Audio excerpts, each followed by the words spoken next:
how do medical bills affect borrowers' credit when they're buying a home?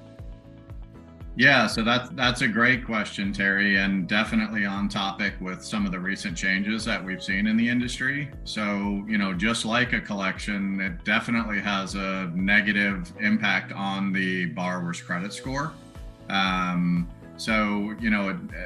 And with credit, it always seems like there's issues with underwriting versus, credit or what affects your credit score. So loans can be done with medical collections on them. As far as the credit report is concerned. However, the scores are going to be much lower. So the borrower is going to qualify for not the best rate if they've got a medical collection that's showing up on the file. So, definitely they can be done, but, of course, like any collection, they're dragging the scores down.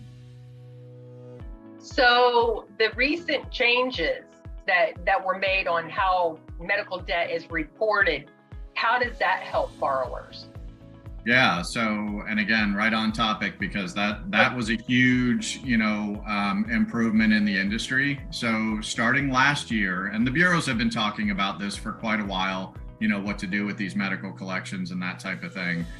Some super positive things happened starting last year, March 30th. July 1st of last year. Any of the paid medical collections that were zero as of July 1st of 2022 were suppressed and removed from the borrower's credit files. So that had a dramatic impact right off the bat with folks that had some medical collections that were already paid off prior to July.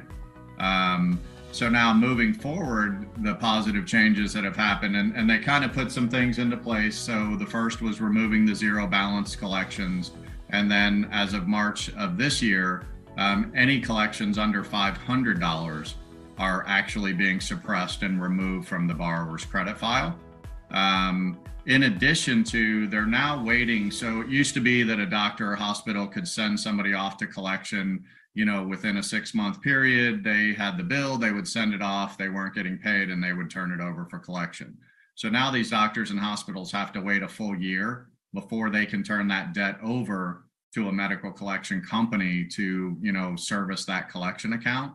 So I think the combination of the three things: A, removing the zero balance collections; B, removing any medical collections under $500, because, and correct me if I'm wrong, Paul, or if you guys have seen anything, most of the credit collections that we see on the medical side are $80, $100, couple $100. So I'm thinking that was a huge plus to remove most of those, and then having the creditors wait an additional 6 months, to give insurance time to kick into play. A lot of times people had medical insurance and there just wasn't enough time to sort out the bills before next thing they know, they were getting a collection letter in the mail. So those three things in general, I think, had a huge, huge positive effect and are definitely going to help more borrowers qualify, especially if our loan officers go back into their databases and look to see where their collections that were dragging scores down, over the last year or two